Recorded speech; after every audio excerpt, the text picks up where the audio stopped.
to You by Puffin.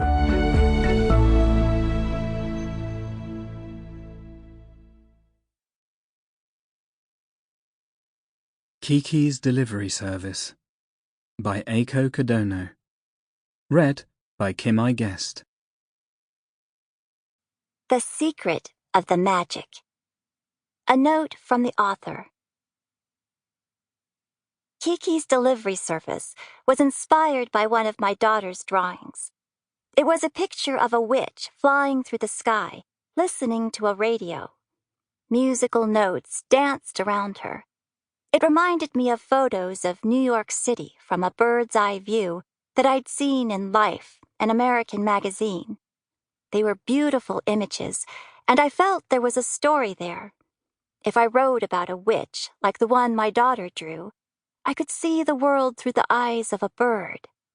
I knew I would fly as an author, because writing fiction made me feel as though I had wings. I chose to make the protagonist witch, a 12-year-old, just like my daughter at the time. That's how Kiki's Delivery Service got its start. I decided one thing right from the beginning. Kiki's sole power would be flying through the sky on her broom. With only one type of magic, Kiki would need to use her brain to solve problems. Overcoming conflicts would help her grow, add some ups and downs to the story, and make her journey more interesting. Kiki's magic is as close to normal as possible. It's everyday magic. She is a witch, but she's also a perfectly ordinary girl. She has the same worries, disappointments, and joys as anyone else. So I knew readers around her age would relate to her. And as I continued writing Kiki's story, I realized that even if you can't fly through the air like Kiki, you have your own unique power that is equally important. As I wrote and revised, I discovered that I loved writing. As long as I created stories, I could live an exciting life with new discoveries every day.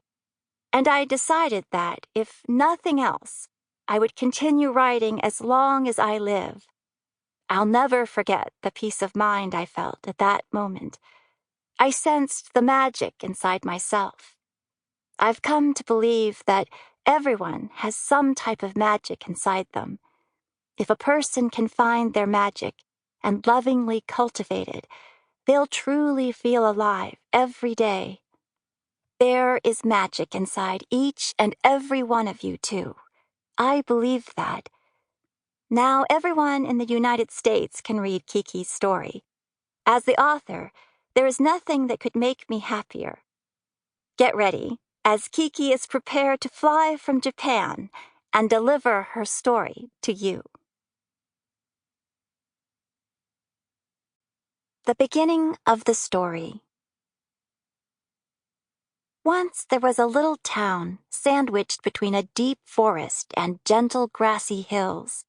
The town was built on an easy southward slope, its roofs the color of dark slices of toast all in a row.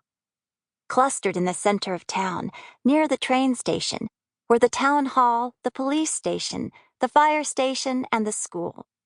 It was a normal town, one you could find anywhere. But if you paid close attention, you'd find things you wouldn't usually see. For instance, silver bells hung from the tops of tall trees.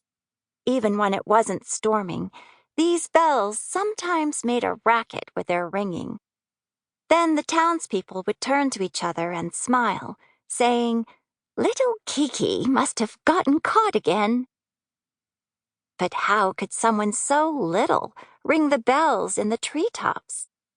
Well, if you looked to the east and peeked into Kiki's home, you'd find the answer. On a gate pillar facing the road hung a sign that read, "Sneeze Medicine," right next to a big green gate that sat wide open. Beyond the gate was a large garden and a single-story house. The garden grew herbs in neat rows, broad leaves and pointy leaves, all different kinds. Sample complete. Ready to continue?